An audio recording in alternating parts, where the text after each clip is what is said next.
Hello, YouTube, anyone who may be listening. This is my first Lent, and I'm not Catholic, but I'm going to be joining the Catholic Church on the Easter Vigil, which is the Saturday before Easter.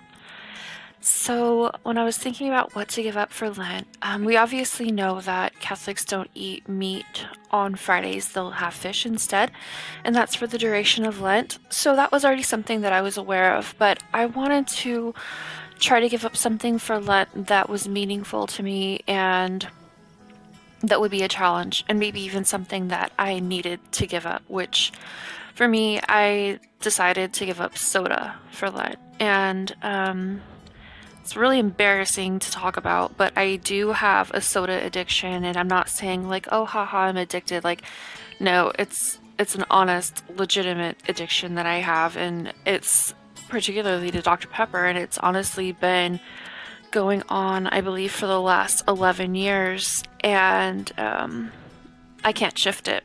I can't break it. I'll have at least one large Jack in the Box Dr. Pepper most every day. I would say, if there's 31 days in the month, then 28 days I will have a large Jack in the Box Dr. Pepper.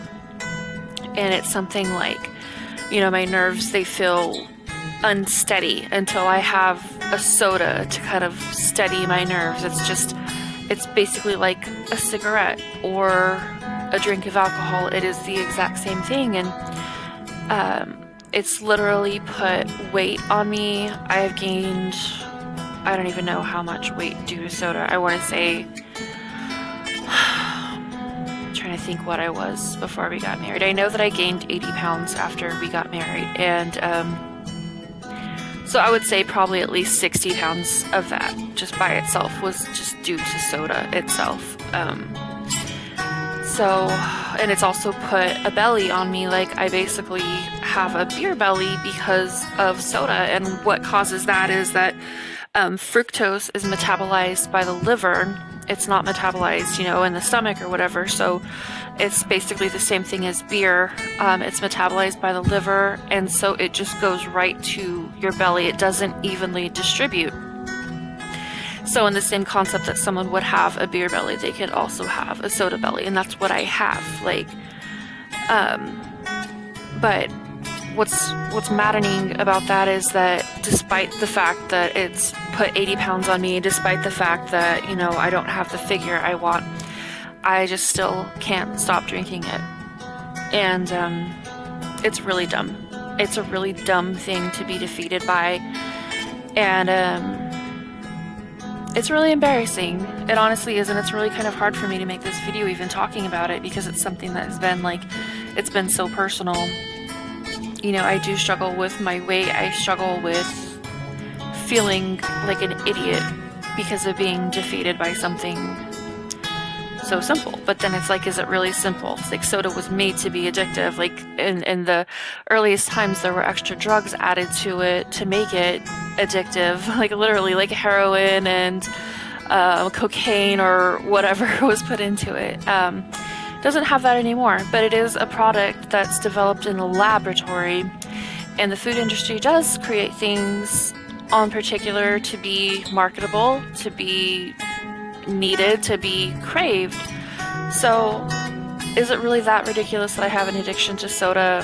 I mean, it honestly is, but then it's like I've kind of just fallen prey to a marketing design and a scientific design where they add these specific chemicals to get you to purchase more. It's, it is a process. It's a vicious cycle that I just am trapped in. And so as someone who's coming into the Catholic Church, Ash Wednesday is in 2 days, and I am, I'm going to actually be making my first confession very soon, much sooner than right before I join the church.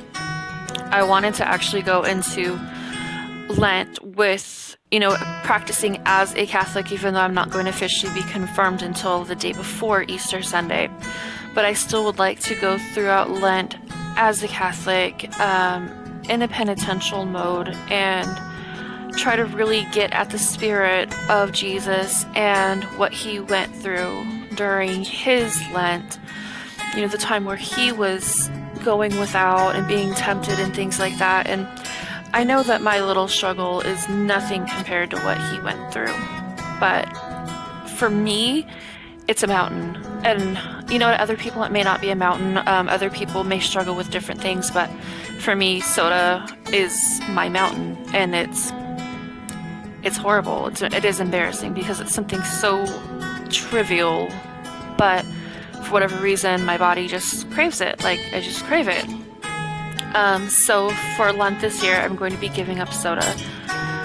I think in the past, I was able to go maybe 3 or 4 days without soda. And what happens to me is that whenever I do go 3 or 4 days without soda, I will get really bad anxiety. I suffer from anxiety anyways, and for whatever reason, the sugar and the caffeine, I feel like it helps, but then I know at the same time that it really doesn't, because then you have the subsequent sugar crash, and then the caffeine burns off, and then sometimes you feel worse than you did before. You feel sleepy, you feel sluggish.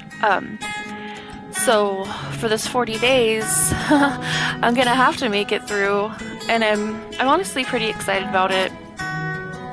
But I am afraid. I'm afraid of failing, and I'm also afraid of failing God, because I'm saying that I'm going to give this up, and I have to give it up. Like, if I'm making a promise to God that I'm giving this up, then I have to stick through it. And yeah, but I am a little intimidated, honestly.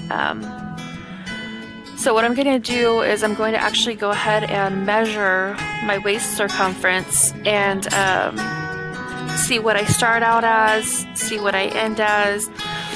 And I do struggle with gluttony. I think a lot of us do. Even if you don't outwardly exhibit a weight problem, a lot of us do struggle with gluttony. And I think that honestly doing Lent as this can be a tool for me. It could be a tool in the arsenal of a Christian in order to gain control over their life. Fasting and praying was always something that people would do in order to gain control over a significant temptation, or ascertain how their course should go with a significant event or whatever. And I honestly feel like this could be pretty empowering for me. And I honestly am thanking God for this gift of Lent. I mean, I had thought of maybe just saying I won't have Dr. Pepper, but then it's like, what if I substitute Coke or Pepsi for Dr. Pepper? I mean, what if I'm just substituting one drug for another drug? And that's not really the point of it. The point is to gain control. It's to give up something that you care about, or something that you're used to, something that puts you in your comfort zone. So I think my work is definitely cut out for me. I've gone, it's been 11, maybe it's been longer. I think it's actually been 12 years that I've been drinking soda. So my work is definitely going to be cut out for me. I've never gone 40 days without soda. I would have never thought such a thing is possible.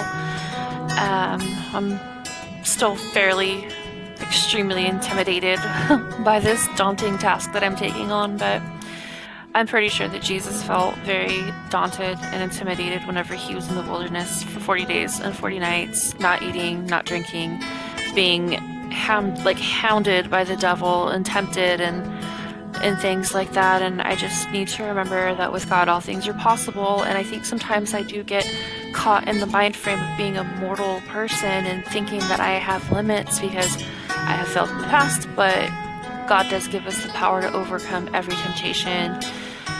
Even the Bible says that he will always provide a way out. So I just hope and pray that, these 40 days that I can see that out. And what I really hope and pray is that these 40 days is not just going to be only 40 days. I am hoping and praying that this vow is going to manifest as a permanent break from soda. That it will put me on a path towards health, because it's just not good. It's just not a good thing to be addicted to. It's not a good thing to drink. It is just a drug. It's marketed like a drug. So, I would just like to solicit any prayers, from anyone who may be listening.